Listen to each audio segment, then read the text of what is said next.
really impacted the both of us. We were kind of isolated from Eric during that period of time, and some of the things we knew, but some of the things we did not know. To have Eric really talk on a very real level about what he went through was a real eye-opener. It was good.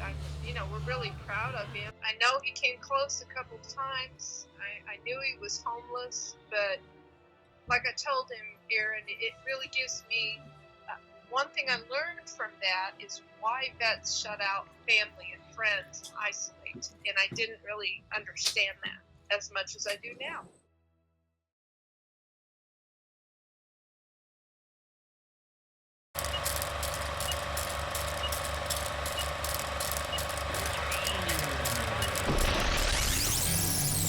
Knowing now that there's all these services having gotten out and all these people that really do care and really do want to help veterans to have better lives, live better lives, to know you're not alone, to know that we all have stories and we all have that deep-rooted connection of military service and dedication to our country. And we're really here for you.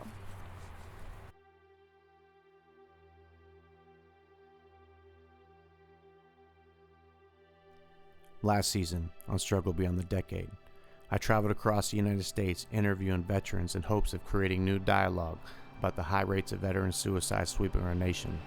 By capturing and sharing the stories of combat veterans, we formed a brotherhood, a new way of educating family and friends and building support structures to the inside perspective of combat veterans. This season, I will turn my focus to the internal support structures that are rising as a part of a movement towards change. In this first episode, we will learn about the awareness of walks and marches. My first stop is Omaha, Nebraska, so stay tuned to another Struggle Beyond the Decade.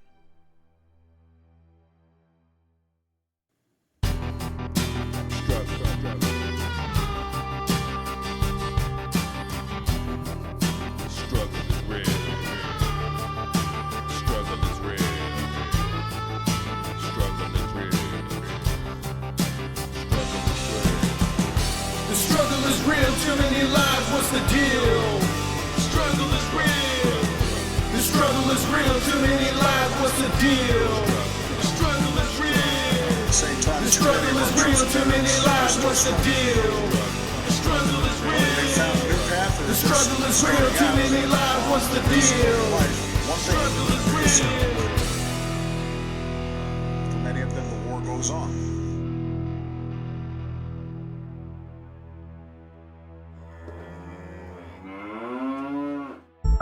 I was going to be in all these marches, I was going to have to get in shape.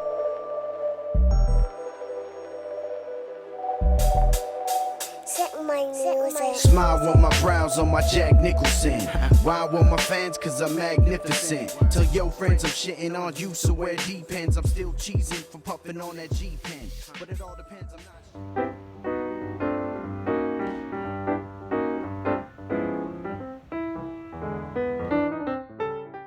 Okay, so Omaha was the first. It was the first trial thing of what I was going to do, and I really had no clue how I wanted to construct the whole second season. But I got to link up with Daniel Martin out of Omaha and Adam Tripp.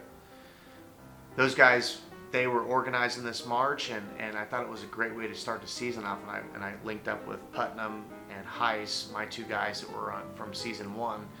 And to bring them back together after the release of the first season and to kind of see how if their bonds have changed any, how they were feeling, how they were processing, because that was important for me too, because we're talking about two different levels of people that were in the same company, in the same platoon, but have different outcomes from the experience and how they processed it. And some of those, it was a good way for me to measure what is going right and what's going wrong. Just go ahead and, like I said, the first one is just go ahead and introduce yourself. Maybe talk about a little bit of your military experience and the position you're involved in with the march itself. My name is Daniel Martin. Spent 23 years in the military. I'm president of 414 All, and so basically the overseer of putting the march on and helping steer everybody in the right direction and make sure we put on a successful event. The overall motivation was just to bring veterans together. I mean, just through my own personal struggles. I was one of those guys sitting at the bar trying to drink my thoughts away, or find some kind of companionship somewhere, somebody I could talk to, and have run into several people at the bar, even a guy from Denmark one time who was in the military. We share war stories and our common experiences together, and I just found that was more therapy for me, finding those people, talking to them, and just talking to veterans in general. That I needed to do something to bring the veterans together, and that was just therapy for me as well. I can definitely relate to what Daniel was saying and how he felt personally motivated to create a program that is dedicated to helping other veterans. What I would learn is that by doing this, not only is helping form community and camaraderie amongst veterans, but it also has manifested a healing and personal reconciliation of the moral fabrics and therapeutic healing. You see, this is a part of the military ethics, and its application is selfless service. Every good military leader values this, at least understands its conceptual basis, and Daniel is no exception. For years, he understood that this concept is what strengthens the backbone of military leadership. Put others first before one's own trials and difficulties. Often in terms of suicide, this is what is burying yesterday's finest leaders. There is no longer room for pride or attempting to impact oneself by calling it weak. The true weakness is not talking about it at all. With Daniel consolidating and organizing his own nonprofit group committed to veteran support, I couldn't wait to get to Omaha and get my boots on the ground. Say cheese. Cheese. Him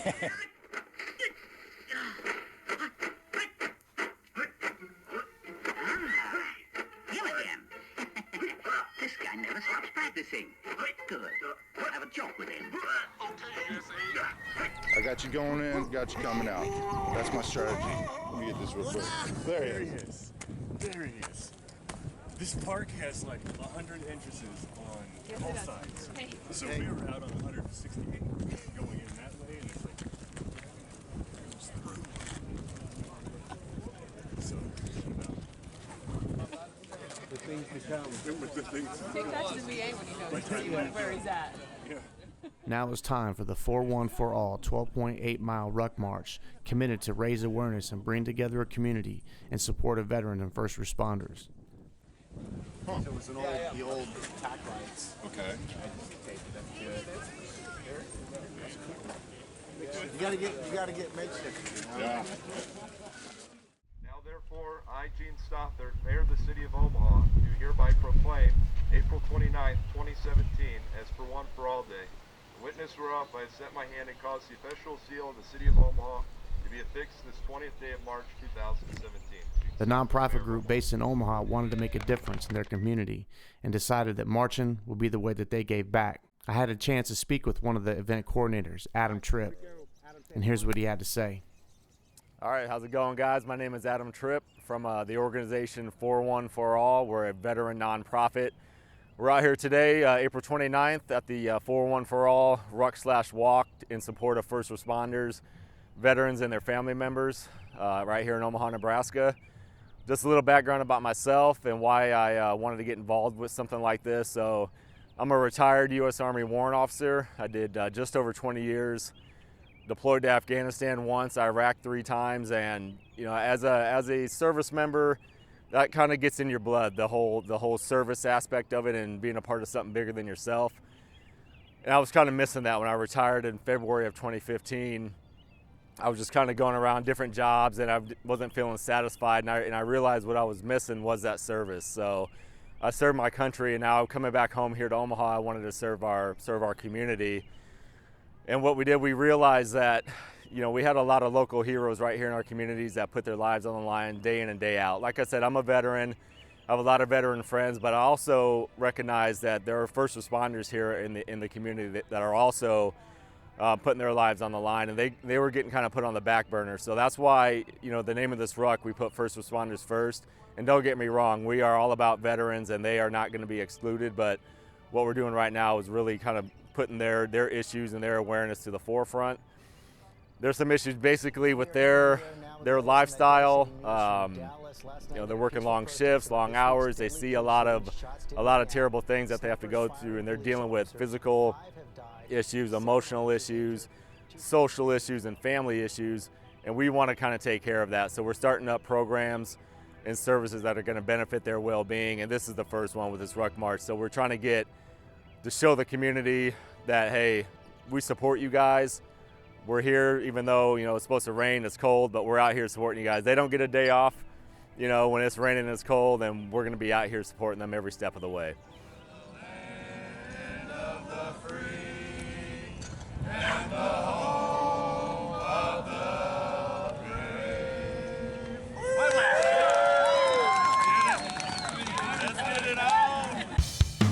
Now it's time to kick this thing off. Joined by Season I cast members and longtime battle buddies, Eric Hise and Bob Putnam. I had a feeling that neither one of these guys was in shape or ready to do this march, but I knew that it would give them an opportunity to catch up and reconnect. So here we all go again.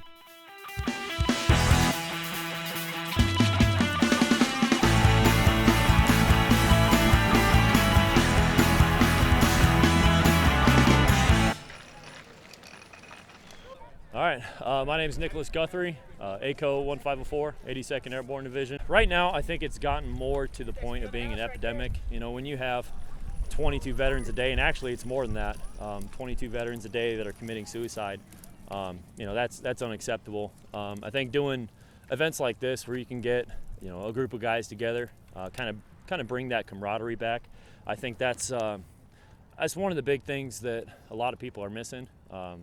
A lot of people get out and they feel like they're alone. You know, doing events like this where you can get that sense of brotherhood back and that sense of purpose back, I think that's one of the best things that we could be doing to help, you know, prevent this, you know, fight this back. Do you know anybody personally that's committed suicide that's affected you personally? I do, yes. When we came back, he had a rough time with, you know, a lot of things that happened over there, and just kind of ate him alive.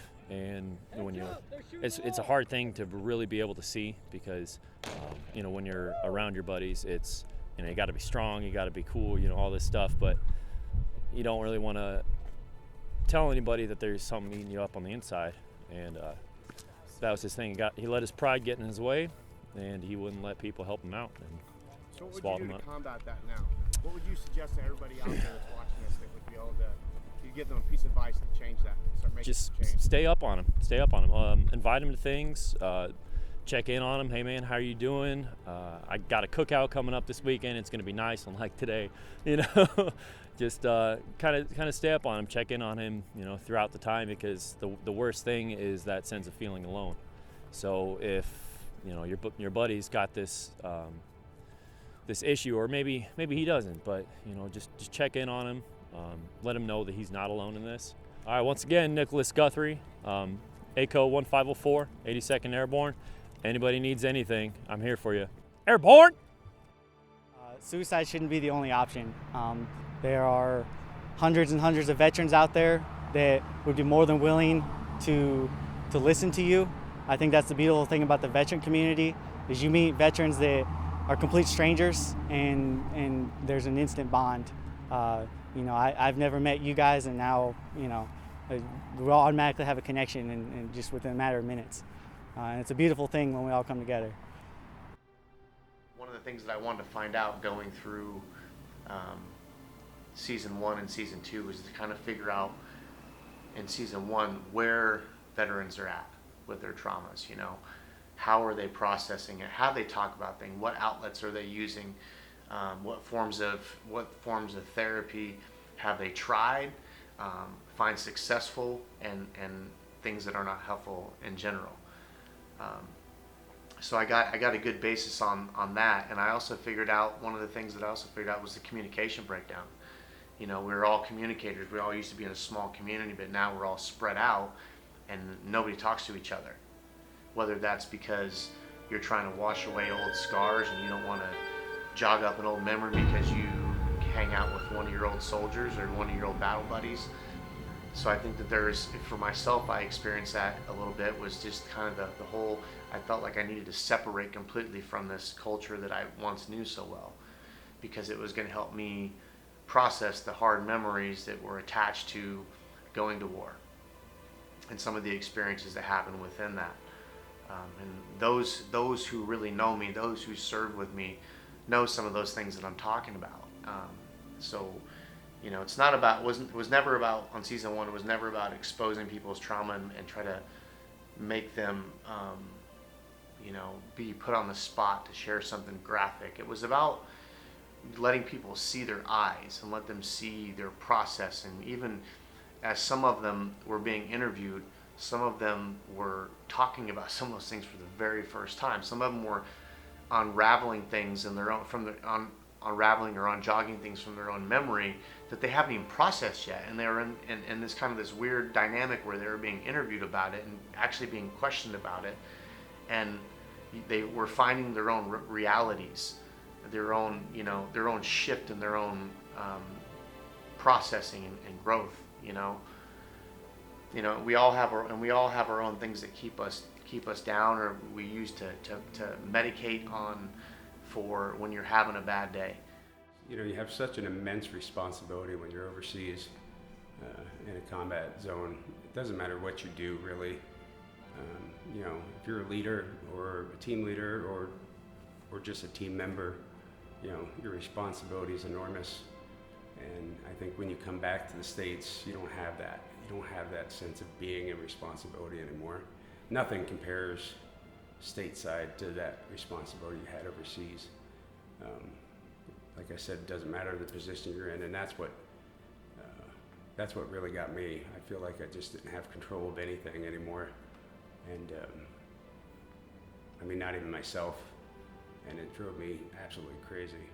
You see, veterans while in military service have lots of responsibilities, not only in accountability as soldiers and equipment, but a great sense of pride and dedication to the life and safety of every soldier while crossing paths with the enemy. The risk and reward are great and sometimes unforgettable. As I've been searching for answers about the impacts of war, veterans like Daniel, who no longer have any of the control he used to have, feeling a disconnection and disillusion, knowing that these marches can require certain amounts of physical challenge, it offers something much deeper to think about. So one of the stories that that crossed my mind during the march, when I was in Afghanistan, I saw a 7-year-old boy and his mother hung from a tree with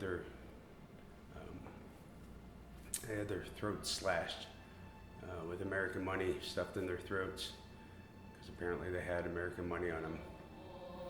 And you know, when you're chugging along and you're, you know, just because I'm a little bit out of shape and just trying to concentrate on moving along, and you know, you see that one tree or something, and you know, that image instantly hits you. I mean, it just, you know, to me, it just made me angry.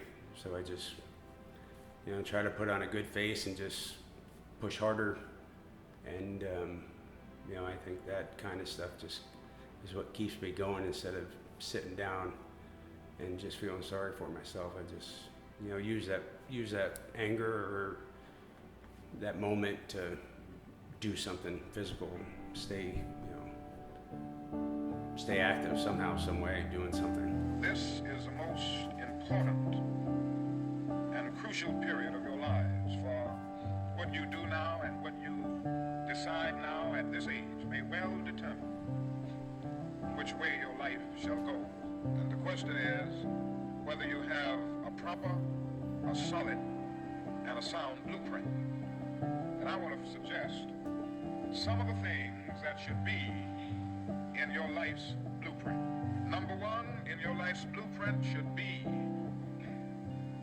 a deep belief in your own dignity, your own worth, and your own somebodyness. Don't allow anybody to make you feel that you are nobody. Always feel that you count. Always feel that you have worth. And always feel that your life has ultimate significance. How does a walk or a ruck march relate to problem solving in this department? How is a ruck march or a walk going to bring awareness or make change to that? Well, it brings awareness to the fact that veterans do suffer, from PTSD and things of that nature, which in turn leads to suicides usually. But it brings veterans together among people who have common experiences. Maybe they can meet somebody new who has overcome that type of adversity, and then maybe find something or a treatment or a way to pursue conquering what they're going through, just by merely interacting with people maybe they wouldn't have normally come together with. And I think showing that we had 150 people show up, and from states from all over Georgia, we had Missouri and Kansas and Minnesota and Wisconsin and Iowa and Nebraska and South Dakota. Obviously it's what people want to, other veterans. They want to be amongst their fellow veterans and be able to talk to them and share those experiences, and I think that helps out tremendously, because you never know what you're going to find in that group of veterans. That one person that just you latch onto and say, hey, this guy's got his shit together, and maybe I need to be doing what he's doing to because I want to be where he's at, as far as where they're at in life mentally. You see, Daniel had a point, and as I realized what other veterans who have been out for some time and have already passed through transition problems found new strengths and confidence in their abilities to find repurpose by investing in gaining ground with those in the struggle, we need to be generous to those in crisis, but also avoid dependency. Yeah, look, like I said, I did 20 years in the Army. I've deployed multiple times, Iraq and Afghanistan. I understand the struggle that you're going through, but you're not alone out there. When I was in the Army, you have that mentality. You have that, you have your squad, you have your platoon, you have your company, and you're not alone. Find somebody to talk to. You've done a lot for your country. There's no way you should be thinking that way. Be proud of what you did. Be proud of your service. Take pride in that. Seek help. That's the one thing. It's not a weakness anymore. That used to be a big stigma that you're weak if you seek help. That is absolutely not true anymore. There are people out here trying to help you, so just find it. You have friends, buddy. Use your friends, and just go out there and find help. We made it. Feet blistered, back numb, but we crossed the line together. I realize that this is just the beginning of the season, so it's too early to make any predictions. However, I know that we're off to a good start, and I'm so happy to know that there are people in small corners of the United States that have taken it upon themselves in their own efforts to consolidate, organize, and commit to change.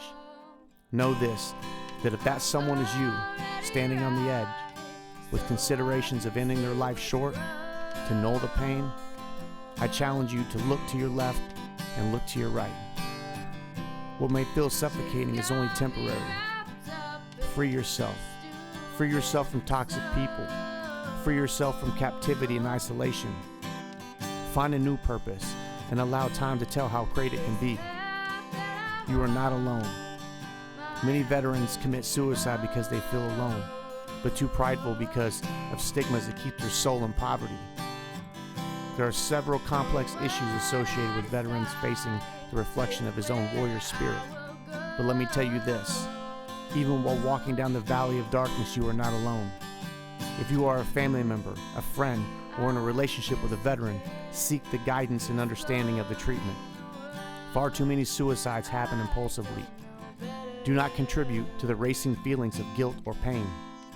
Do not try to fix it with a piece of tape.